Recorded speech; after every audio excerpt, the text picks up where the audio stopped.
अभी हम लोग पूर्णिया लोकसभा के भीतर मौजूद हैं और पूर्णिया में पप्पू यादव के साथ महागठबंधन की ओर से कहा जा सकता है कि धोखा हो गया।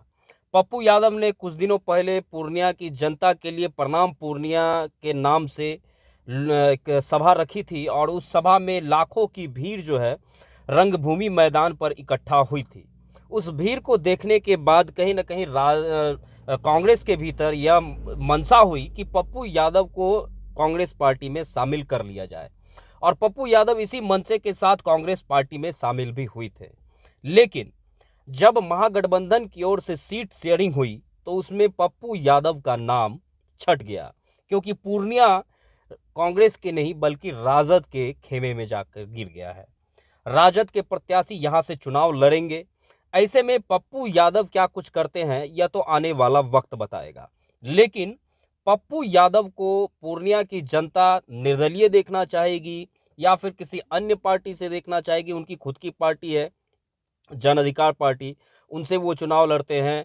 क्या कुछ होता है वह तो आने वाला वक्त बताएगा। लेकिन पप्पू यादव के साथ कहा जा सकता है कि जिस मनसे के साथ वो कांग्रेस के भीतर शामिल हुए थे वह मंशा कहीं न कहीं नाकामयाब हो गया। पप्पू यादव के समर्थकों के बीच काफ़ी बेचैनी है। हम पूर्णिया लोकसभा के भीतर इस वक्त मौजूद हैं और पप्पू यादव के जो समर्थक हैं उनसे भी हम बात करने की कोशिश करेंगे, उनसे भी मिलेंगे कि पप्पू यादव के समर्थक अब क्या कुछ चाहते हैं। पप्पू यादव हालांकि नहीं है इस वक्त पूर्णिया के भीतर, वह अन्य अन्य अन्य जगह पर मौजूद हैं। उनकी जानकारी जो है वो अभी स्पष्ट नहीं हो पा रही है कि पप्पू यादव इस वक्त जो है वो कहाँ पर हैं।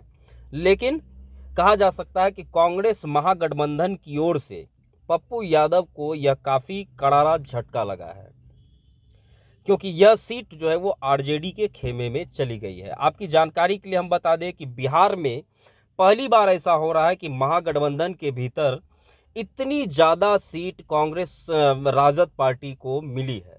26 सीटों पर राजद बिहार लोकसभा में चुनाव लड़ेगी। केवल 9 सीट जो है वो कांग्रेस पार्टी अपने पास रखी हुई है और बाकी बाद अन्य सीटों पर जो है वो अन्य दल के पार्टी जो है वो यहाँ पर अन्य पार्टी जो है यहाँ पर चुनाव लड़ेगी। तो ऐसे में यह कहा जा सकता है कि इस बार का जो समीकरण होगा वह कहीं ना कहीं राजद के अनुकूल हो पाएगा या नहीं हो पाएगा, क्योंकि अगर राजद को यहाँ पर समर्थन कम मिलता है, राजद को अगर कम लोगों की समर्थन मिलती है तो ये कहीं ना कहीं महागठबंधन को काफ़ी बड़ा झटका देने वाला बात होगा। क्योंकि सीमांचल का एरिया काफ़ी ज़्यादा कहा जा सकता है कि मुस्लिमों की घनी आबादी है इस पूरे सीमांचल में, और ऐसे में यहाँ पर सिर्फ और सिर्फ राजद को इतनी ज़्यादा सीट मिल जाना ये कहीं ना कहीं दर्शाता है कि राजद अपने अंदर जो है वो आत्मविश्वास से भरी हुई है। शायद उन्हें यह महसूस हो रहा है कि आने वाला जो लोकसभा का चुनाव है जिसका ऐलान भी हो चुका है उसमें राजद को बिहार में काफ़ी बढ़त मिलेगी।